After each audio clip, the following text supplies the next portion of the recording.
ಕಾಡಿನ ಮಧ್ಯದಲ್ಲಿ ಒಂದು ದೊಡ್ಡ ಹಳೆಯ ಆಲದ ಮರ ಇತ್ತು. ಆ ಮರವೇ ಹಕ್ಕಿಗಳ ಊರು. ಆ ಮರದ ಕೊಂಬೆಗಳಲ್ಲಿ ಮೈನಾ, ಗಿಳಿ, ಕಾಗೆ, ಗೂಬೆ ಎಲ್ಲರೂ ಸಂತೋಷವಾಗಿ ವಾಸಿಸ್ತಾ ಇದ್ರು. ಆ ಹಕ್ಕಿಗಳ ನಡುವೆ ಒಂದು ಹೆಣ್ಣು ಗಿಳಿ ಇತ್ತು. ಅವಳ ಹೆಸರು ಸಿರಿ ಅಂತ. ಸಿರಿ ತುಂಬ ಕುತೂಹಲದ ಗಿಳಿ. ಏನು, ಯಾಕೆ, ಹೇಗೆ ಅಂತ ಯಾವಾಗಲೂ ಪ್ರಶ್ನೆ ಕೇಳ್ತಾ ಇದ್ಲು. ಒಂದು ಬೆಳಿಗ್ಗೆ ಸೂರ್ಯನ ಮೊದಲ ಕಿರಣಗಳು ಕಾಡಿನ ಮೇಲೆ ಬೀಳುವಾಗ ಎಲ್ಲ ಹಕ್ಕಿಗಳು ಎದ್ದುಕೊಳ್ತವೆ. ಮೈನಾ ಎಂದಿನಂತೆ ಹಾಡಲು ಶುರು ಮಾಡ್ತಾಳೆ. ಆ ಸಮಯದಲ್ಲಿ ಕಾಗೆ ಕಾಲು ಅಚ್ಚರಿಯಿಂದ ಕೂಗ್ತಾನೆ, ಏಯ್, ಎಲ್ಲರೂ ಇಲ್ಲಿ ಬನ್ನಿ. ಎಲ್ಲ ಹಕ್ಕಿಗಳು ಆಲದ ಮರದ ದೊಡ್ಡ ಕೊಂಬೆಯ ಹತ್ರ ಹಾಕ್ತಾರೆ.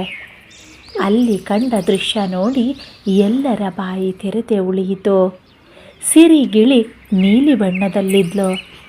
ಅಯ್ಯೋ, ಗಿಳಿ ನೀಲಿಯಾಗಿದ್ದಾಳೆ, ಇದು ಹೇಗೆ ಸಾಧ್ಯ? ಎಲ್ಲ ಹಕ್ಕಿಗಳು ಆಶ್ಚರ್ಯದಿಂದ ನೋಡ್ತಾ ಇದ್ವು.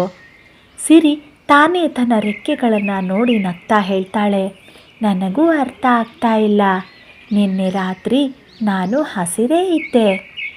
ಗೂಬೆ ಗುರುರಾಜ ಗಂಭೀರವಾಗಿ ಹೇಳ್ತಾನೆ, ಇದು ಯಾವುದೋ ರಹಸ್ಯ ಇರಬೇಕು.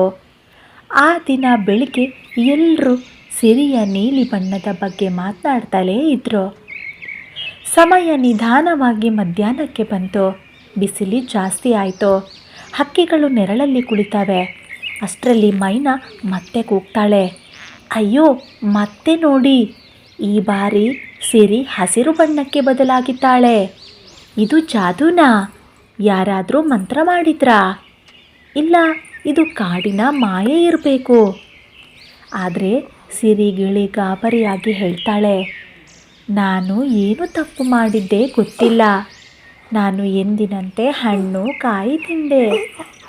ಕಾಗೆ ಕಾಲು ತಲೆಗೆ ಕೈ ಹಾಕ್ತಾ ಹೇಳ್ತಾನೆ, ನಮ್ಮ ಕಾಡಿನಲ್ಲಿ ಇಂಥದ್ದೆಲ್ಲ ಆಗೋದಿಲ್ಲ, ಏನೋ ವಿಶೇಷ ಇರಬೇಕು. ಸಂಜೆ ಆಗ್ತಾ ಇದ್ದ ಹಾಗೆ ಆಕಾಶ ಕಿತ್ತಳೆ ಬಣ್ಣಕ್ಕೆ ತಿರುಗಿತು. ಎಲ್ಲ ಹಕ್ಕಿಗಳು ಮರಳಿ ಸೇರಿಕೊಂಡವು. ಆ ಸಮಯದಲ್ಲಿ ಸಿರಿ ಗಿಳಿ ಹಳದಿ ಬಣ್ಣಕ್ಕೆ ಬದಲಾಗಿದ್ಲು. ಈ ಬಾರಿ ಎಲ್ಲರೂ ಒಟ್ಟಿಗೆ ಕೂಗ್ತಾರೆ, ಅಯ್ಯೋ ದೇವ್ರೇ.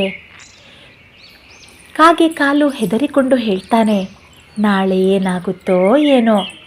ಸಿರಿ ಕಣ್ಣಲ್ಲಿ ನೀರು ತುಂಬಿಕೊಂಡು ಹೇಳ್ತಾಳೆ, ನನಗೆ ಭಯ ಆಗ್ತಾ ಇದೆ. ನಾನು ನಾನೇ ಅಲ್ಲದಂತೆ ಕಾಣ್ತಿದ್ದೀನಿ. ಅದಕ್ಕೆ ಗೂಬೆ ಗುರುರಾಜ ಶಾಂತವಾಗಿ ಹೇಳ್ತಾರೆ, ಭಯ ಪಡಬೇಡ ಸಿರಿ, ನಾವು ಈ ಬಣ್ಣದ ರಹಸ್ಯವನ್ನು ಕಂಡುಹಿಡಿಯೋಣ. ಮುಂದಿನ ದಿನ ಬೆಳಿಗ್ಗೆ ಗೂಬೆ ಗುರುರಾಜನ ನೇತೃತ್ವದಲ್ಲಿ ಒಂದು ತಂಡ ತಯಾರಾಯಿತು. ಸಿರಿ, ಮೈನಾ, ಕಾಗೆ ಎಲ್ಲರೂ ಒಟ್ಟಾಗ್ತಾರೆ. ಅವರು ಕಾಡಿನ ಒಳಗೆ ಹೋಗ್ತಾರೆ. ಅಲ್ಲಿ ಅವರು ಹಿಂದೆ ಯಾರೂ ನೋಡಿರದ ಒಂದು ವಿಚಿತ್ರ ಗಿಡವನ್ನು ಕಾಣ್ತಾರೆ. ಆ ಗಿಡದಲ್ಲಿ 3 ಬಣ್ಣದ ಹೂವುಗಳಿತ್ತು, ನೀಲಿ, ಹಸಿರು, ಹಳದಿ. ಸಿರಿ ಹೇಳ್ತಾಳೆ, ಅಯ್ಯೋ, ನಿನ್ನೆ ನಾನು ಈ ಹೂವಿನ ರಸ ಕುಡಿದಿದ್ದೆ. ಆವಾಗ ಗೂಬೆ ಗುರುರಾಜ ನಗ್ತಾ ಹೇಳ್ತಾರೆ, ಅಯ್ಯೋ, ನಿನ್ನ ಬಣ್ಣದ ರಹಸ್ಯ ಸಿಕ್ಕಿತು ನೋಡು. ಅವರು ಗಮನಿಸಿದಂತೆ ಆ ಹೂವಿನ ರಸ ಕುಡಿದಾಗ ಬಣ್ಣ ಬದಲಾಗ್ತಾ ಇತ್ತು. ಗೂಬೆ ವಿವರಿಸ್ತಾನೆ, ಈ ಹೂವು ಬೆಳಿಗ್ಗೆ ನೀಲಿ ರಸ ಕೊಡುತ್ತೆ, ಮಧ್ಯಾಹ್ನ ಹಸಿರು, ಸಂಜೆ ಹಳದಿ.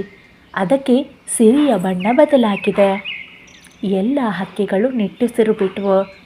ಮೈನಾ ನಗ್ತಾ ಹೇಳ್ತಾಳೆ, ಸಿರಿ, ನೀನು ಕಾಡಿನ ರೈನ್ಬೋ ಗಿಳಿಯಾಗಿದ್ದೆ.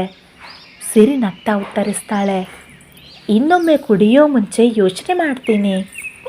ಆ ದಿನದಿಂದ ಆ ಗಿಡವನ್ನು ಬಣ್ಣದ ಹೂವಿನ ಗಿಡ ಅಂತ ಕರೆಯಲಾಯಿತು. ಹಕ್ಕಿಗಳು ಅದನ್ನು ಗೌರವದಿಂದ ನೋಡಿಕೊಳ್ತಾ ಬರ್ತಾರೆ. ಸಿರಿ ಗಿಳಿ ಮತ್ತೆ ತನ್ನ ಹಸಿರು ಬಣ್ಣಕ್ಕೆ ಬರ್ತಾಳೆ. ಆದರೆ ಆ ಅನುಭವ ಅವಳಿಗೆ ಒಂದು ಪಾಠವನ್ನು ಕಲಿಸುತ್ತೆ. ಆ ದಿನದ ನಂತರ ಸಿರಿ ಗಿಳಿ ಬಣ್ಣದ ಹೂವಿನ ಗಿಡದ ಬಳಿ ಮತ್ತೆ ಹೋಗಲಿಲ್ಲ. ಆದರೆ ಅವಳ ಮನಸ್ಸಿನಲ್ಲಿ ಒಂದು ಪ್ರಶ್ನೆ ಇತ್ತು, ಈ ಹೂವು ನನಗೆ ಬಣ್ಣ ಬದಲಾಯಿಸ್ತು, ಆದರೆ ಇದರಿಂದ ಇನ್ನೇನಾದರೂ ಉಪಯೋಗ ಇದೆಯಾ? ಒಂದು ಬೆಳಗ್ಗೆ ಕಾಡಿಗೆ ದೂರದ ಬೆಟ್ಟದಿಂದ ಅಪಾಯದ ಹೊಗೆ ಕಾಣಿಸಿಕೊಂಡಿತು. ಹಕ್ಕಿಗಳಿಗೆ ಭಯ ಆಯಿತು. ಅಷ್ಟರಲ್ಲಿ ಸಿರಿಗೆ ಒಂದು ಯೋಚನೆ ಬಂತು. ಅವಳು ಸ್ವಲ್ಪ ಬಣ್ಣದ ಹೂವಿನ ರಸ ಕುಡಿತಾಳೆ. ಕ್ಷಣದಲ್ಲಿ ಅವಳು ರೆಕ್ಕೆಗಳು ಚಮತ್ಕಾರಿಕವಾಗಿ ಹೊಳಿತವೆ. ಆ ಬಣ್ಣದ ಹೊಳಪು ದೂರದಿಂದಲೇ ಕಾಣಿಸಿತು. ಎಲ್ಲ ಹಕ್ಕಿಗಳು ಆ ಬೆಳಕನ್ನು ನೋಡಿ ಒಟ್ಟಿಗೆ ಸೇರಿಕೊಂಡವು. ಅಪಾಯದಿಂದ ದೂರ ಹಾರಿದವು. ಗೂಬೆ ಗುರುರಾಜ ನಗ್ತಾ ಹೇಳ್ತಾನೆ, ನೋಡ್ರಿ, ಸಮಸ್ಯೆ ಕೆಲವೊಮ್ಮೆ ಪರಿಹಾರವಾಗುತ್ತೆ. ಸಿರಿಗಿಳಿ ಹೆಮ್ಮೆಯಿಂದ ನಿಲ್ತಾಳೆ. ಇದೀಗ ಅವಳಿಗೆ ಗೊತ್ತಾಗಿತ್ತು, ಬುದ್ಧಿಯಿಂದ ಬೆಳೆಸಿದರೆ ಯಾವುದೂ ಅಪಾಯವಲ್ಲ. ಈ ಕಥೆಯ ನೀತಿ, ಕುತೂಹಲ ಒಳ್ಳೆಯದು, ಆದರೆ ಜಾಗ್ರತೆ ಕೂಡ ಬೇಕು. ಪ್ರತಿ ಅಚ್ಚರಿಗೂ ಭಯಪಡುವುದಕ್ಕಿಂತ ಕಾರಣ ಹುಡುಕಬೇಕು. ಸ್ನೇಹಿತರು ಇದ್ದರೆ ಯಾವುದೇ ಸಮಸ್ಯೆ ದೊಡ್ಡದಾಗುವುದಿಲ್ಲ. ಆಲದ ಮರದ ಮೇಲೆ ಮತ್ತೆ ಹಕ್ಕಿಗಳ ಹಾಡು, ನಗು, ಸಂತೋಷ ತುಂಬಿತು.